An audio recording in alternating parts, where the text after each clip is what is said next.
Conversation with JavaScript Developer. Hi Deepa, what are we going to learn today? Hi, today we will cover data structure of primitive and non-primitive data types. Yes, you have explained something about it before, primitive and non-primitive.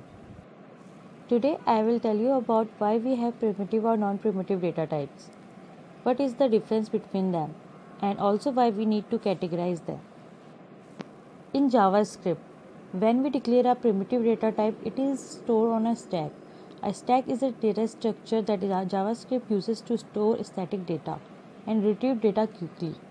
Static data is the data where the engine knows the size at compile time. In JavaScript, this includes primitive value, string, number, booleans, undefined, and null. A primitive data type on the stack is identified by the variable name we use at the time of declaration in your program. With each primitive data type we create, data is added to the stack. To implement this, say we declare a variable my name and give it to a value of Deepa Jarout. We go on to create another variable username and assign it to the same value of Deepa Jarout. So both variables have the same value.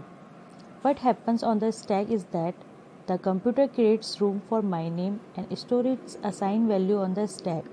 When user is created, the computer again creates room and stores Deepa Jarout on the stack. It doesn't matter that both variables are assigned the same value. What if during the code process we decide to update the value of my name to say Deepa? Does it mean username will change too? The answer is no.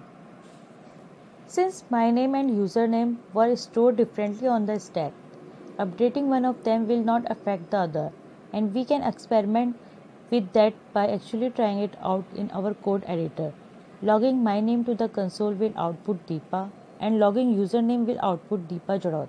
So in fact, the two variables have no relation to each other. All variables first point to the stack in case it's non-primitive value. The stack contains a reference to the object in the heap. The memory of the heap is not ordered in any particular way, which is why we need to keep a reference to it in the stack.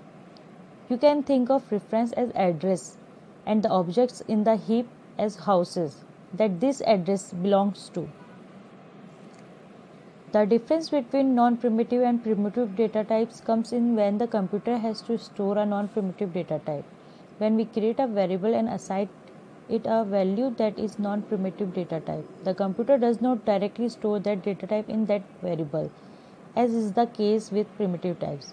Now we have assigned to the variable is a pointer that points to the location of that data type in the memory. Example, as you can see in the image above, we have two data structure now, a stack and a heap. Say we declare an object, for example, the object itself is stored on a heap and its pointer is stored on a stack. The pointer is identified by the object's variable name and points to the object. Now let us create a variable kpop idle and assign an object to it. Now we will create another variable new kpop idle and assign it to kpop idle. Since the object already exists on the heap, kpop idle and new kpop idle will both point to the same object. Now, if we update kpop idle, another difference comes. If we do console.log to both variables, we see that the change affected both of them. This is because they are pointing to the same object on the heap. Now, you know the difference between primitive and non-primitive data types. It is important to know these differences. Now I know what are primitive and non-primitive data types. Thanks. Now I gotta go. Bye. Thanks for watching.